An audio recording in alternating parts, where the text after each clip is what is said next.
First thing I did was take a brush and just clean around where it separates. Cleaned all the bolt surfaces, where all the threads showing. I'm going to take the reverse switch out. So all these bolts, they go all the way around. Clean the surfaces off. Then this plug here is a special tool to take that out, but I'm going to see if I can get lucky and get a screwdriver in there and pry it out.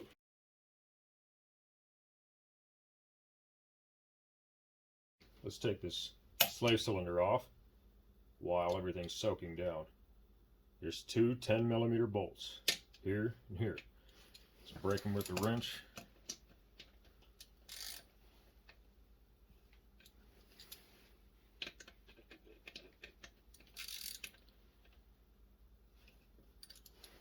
Once you break them with the wrench, come in with your drill of choice.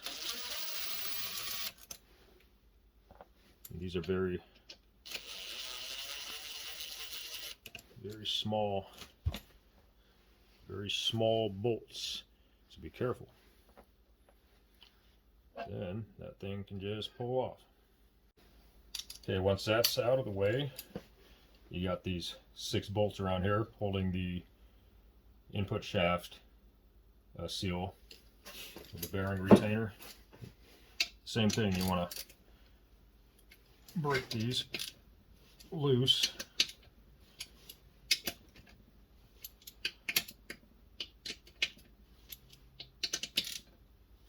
There's not a lot of torque put on these, so you just carefully pull these out. They look like this. So get all those taken out. Once you have all those bolts out, you go ahead and get this face off. You can get a screwdriver in here and just give it a quick tap. See that? Pop right off. And you just pull it out.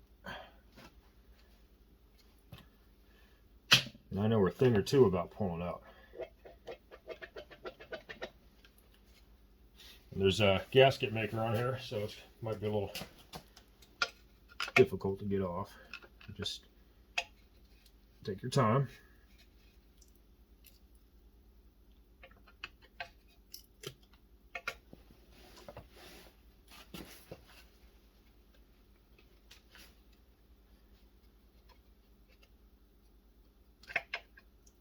There we go.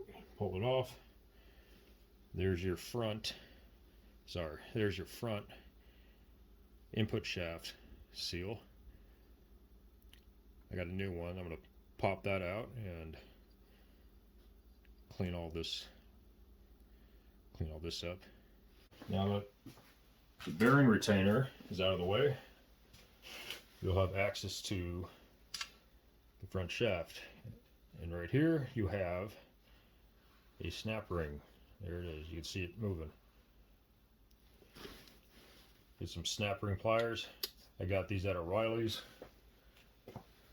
Then you just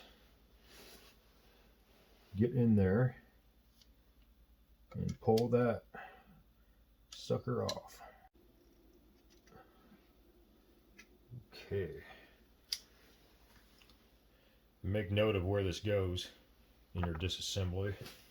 Whatever your process is for keeping track of stuff.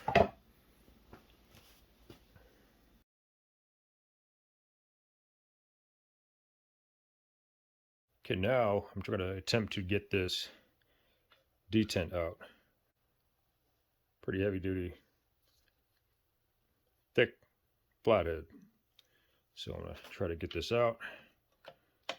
Let's set this flashlight down and kind of see what I'm doing. So you just put it on top, kind of twist it. Oh, it's actually coming out. We got movement. That's a good sign. All right, as you can see, I got it out. Just needed some persuasion. Basically, this is what it looks like. Kind of rounded. So once it's in there and you get it all the way to this point, you get your screwdriver on the very lip there. Then on the top, you hit the screwdriver with the hammer this way, and it'll knock it straight out if you're lucky. This is actually pretty clean. Then inside here you have a detent and a spring. Just take a magnet. Here's your spring. Should be a detent in here. There it is. Pretty slick. So you can replace this if you need to, but I'm not going to replace that. I like using these bends for small parts. You're definitely going to need to replace this. I marred it up pretty good. These are like $4 or $5, maybe cheaper. I was anticipating that being harder, so that's out of the way. Let's take this out, then the rest of the bolts around the bell housing.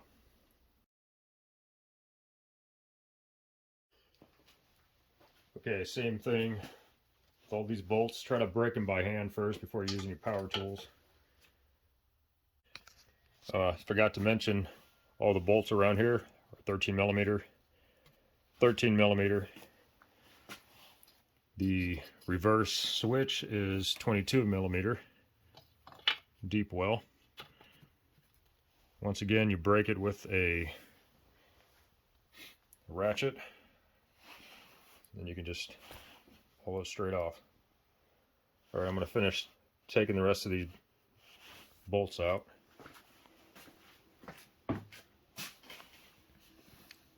There,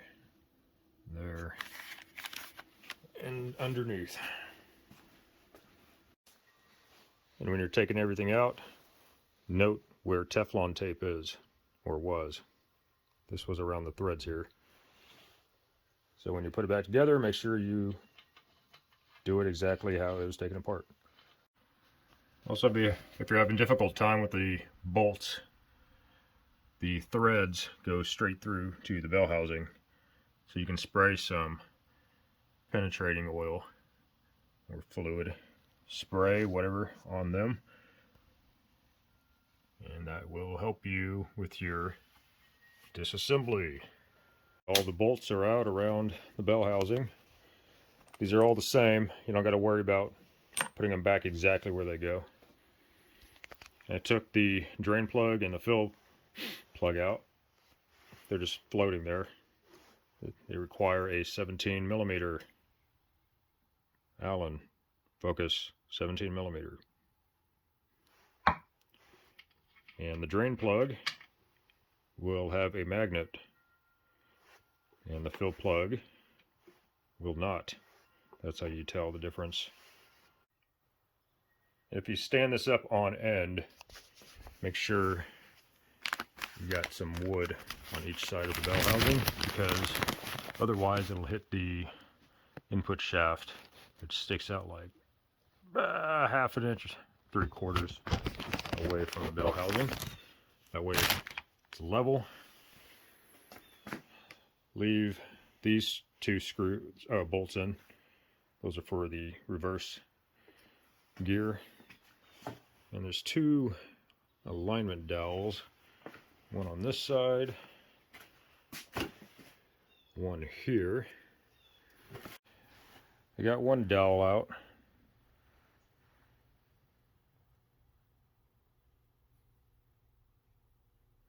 So that goes right here. I didn't have a punch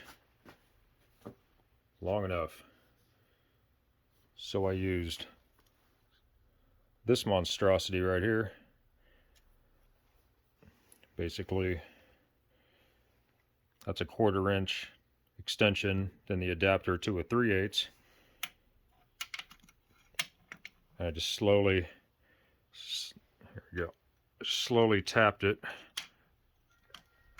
So I just slowly tapped it until I pushed it all the way out. And this fell out. I did this past this because I didn't want to accidentally hit this surface with the fucking hammer, which would suck because this needs to seal against the transfer case. So yeah, that's one pin out. Now I need to take this one out. This one's going to be fun. I'm going to have to hit it through the front here. Okay, I came in through the front. Same method, I removed this pin.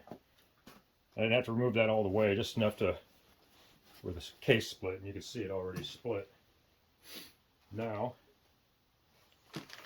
I'm going to, that's another reason I have this trash bag down. It's going to leak fluid everywhere. So, I'm going to mount it. Oh yeah, that. Lift up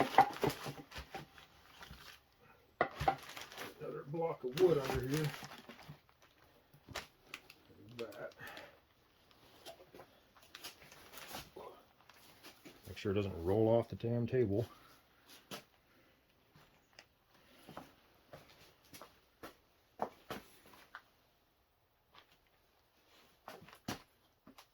Once that's supported, I'm going to attempt to pull this off. The bellhousing just pull straight off. There we go. Okay.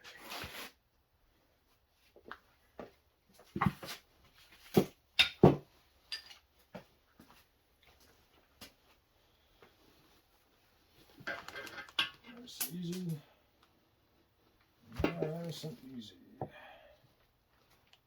There we go.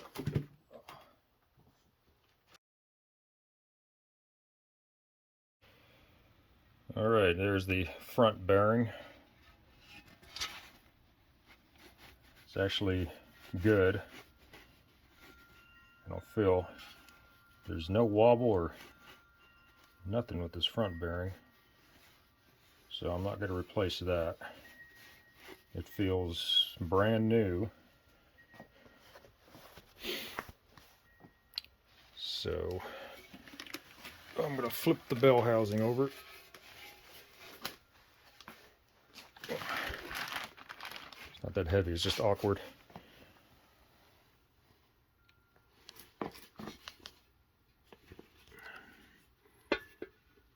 Alright, there's the, I guess called the inner race for the cluster bearings, which are right there. Oh man.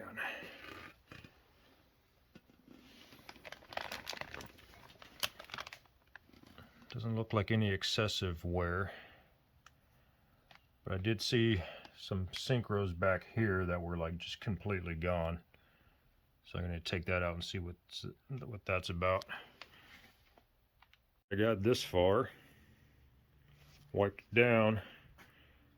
Everything looks fucking nice up to this point. But back there, I know there's something wrong. I'm gonna get this out. It's a 13 millimeter right here. Already loosened it. And also a 13 millimeter right here. That is for the reverse idler gear. So move that. Take note which goes where. Obviously this long one goes on here. Short one goes here. And you can just pull this up, this retainer here. Note which way it goes in. You see that bolt goes through here and locks into the reverse idler there.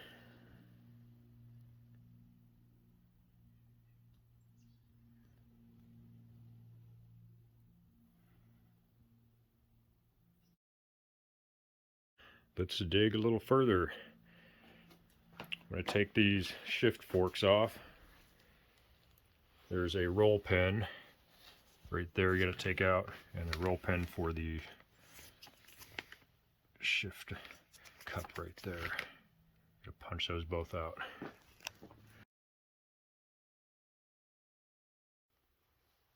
Alright, I got the pins out. You got to note which way this is facing. So this is the front of the vehicle. These notches are facing the driver's side. And you want to use a 7/32 punch. What I did, I took this one out first. You can cant this slightly this way, and it'll push through right there and fall down. That'll loosen that up. Then you can turn this whole thing, and you can just push it straight through. But now you can take this shift rail out. Should just pull straight out.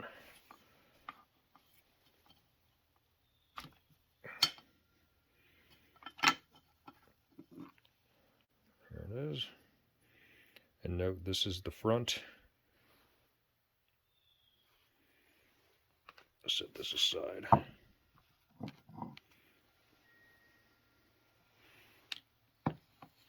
And note where those go. It's going to fall. Pull that out. There goes your shift rail.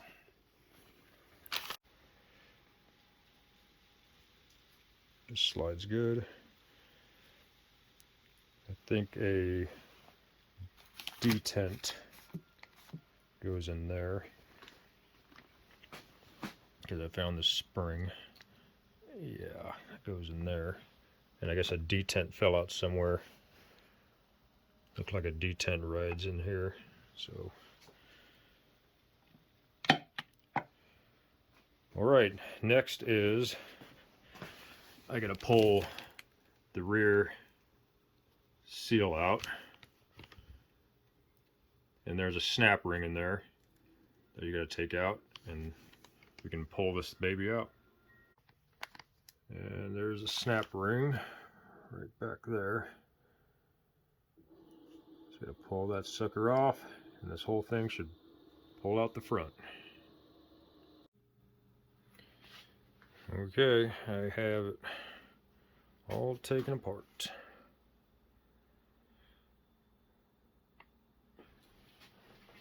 Basically, I made this jig. It just kind of sits in there.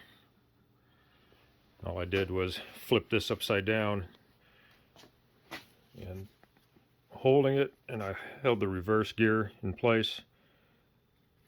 Then I lifted up on the case while holding this, and the case came off, and I pulled this out, and it came off pretty good. There's your shifting forks.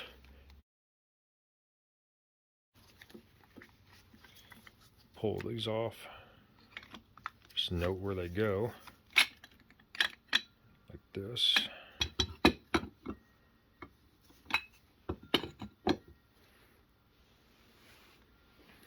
Alrighty. So the sheared off teeth are somewhere in here. I know it's this gear right here. Let me see if I can get the light on. You can see they're all, they're chipped.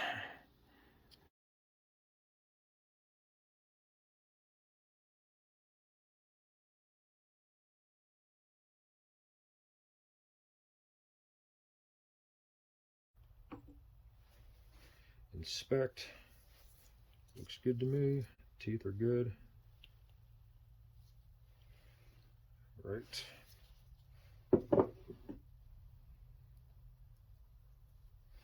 This is needle split bearing. Take this off nice and gentle.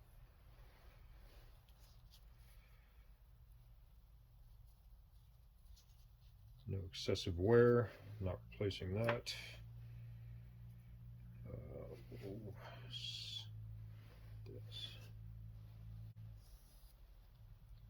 This looks in good shape. Not replacing that.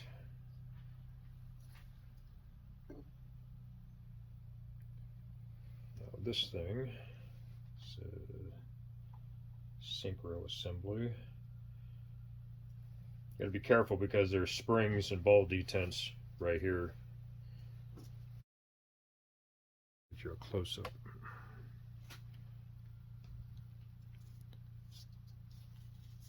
There, and there. There's a ball bearing at the end of each of these springs. You don't want to lift up on the sleeve or they're going to be shooting everywhere.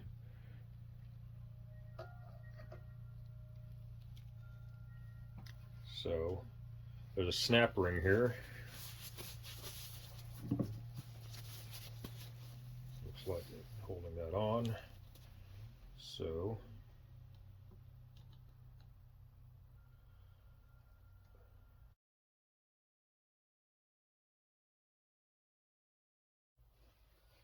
there we go.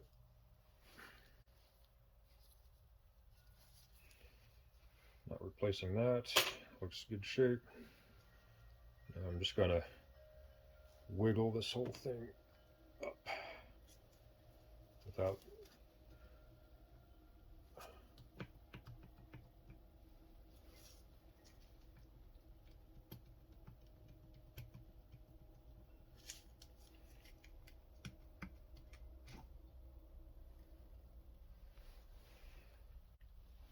there you go. And this is the thing I need to replace. Look at the teeth on those. They're all rounded and ground off. I was wondering why he wasn't shifting right. So those are butted up against this gear. These are all rounded off. I got to research what type of gears these are because I don't even know. Oh shit, easy. There, as you can see, they're just chipped and rounded off. I think this might be the reverse gear. I'm not sure. I got to do research. Needle bearing again.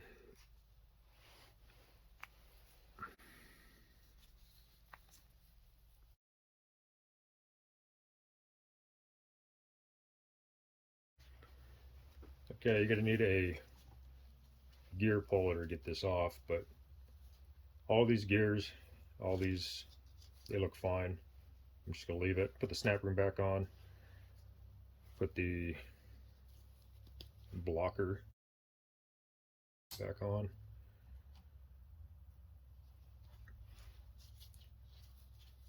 Pay attention which side this gear goes on. There's a small circle and a big circle. I want the small circle on there and the big circle inside the input shaft. But these are easy to replace. I'm going to replace all the bearings just because. Might as well, right?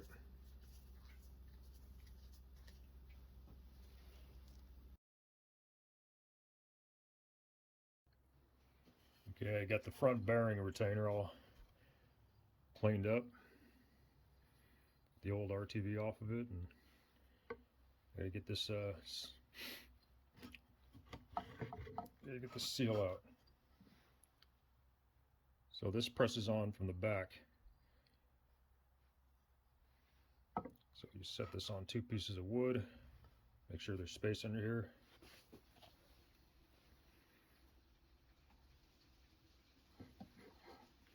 flathead screwdriver and just lightly tap it.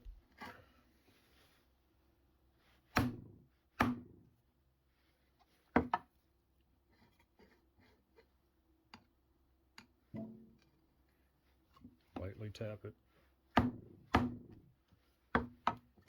Keep rotating it until it comes out.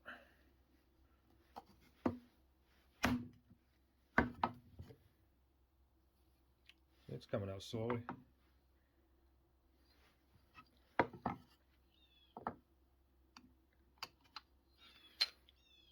Once you got it down enough, you can kind of pry it.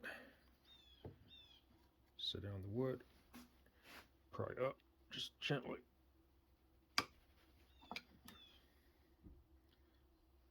All right, see the lip? It's coming.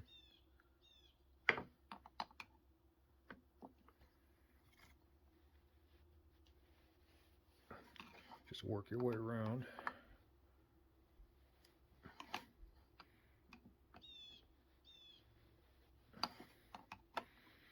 Take your time.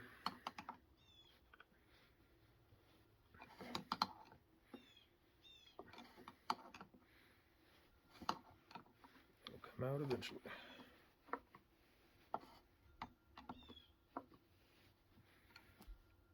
And once you got enough off, you can kind of get the lip of it there and push it out. Here's your old seal.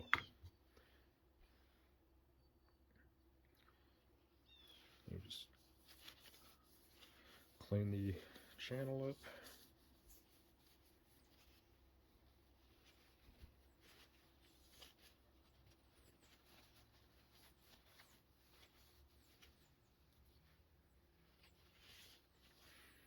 You can see a little bit of marring I did around there.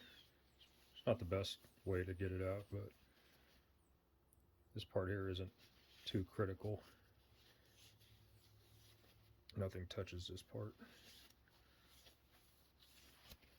What's critical is the seal itself. Here's the new seal. GM Genuine.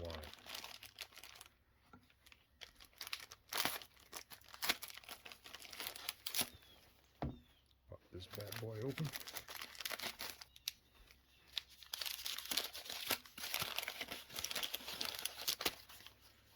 Ooh, look at that seal. Nice. Pretty slick.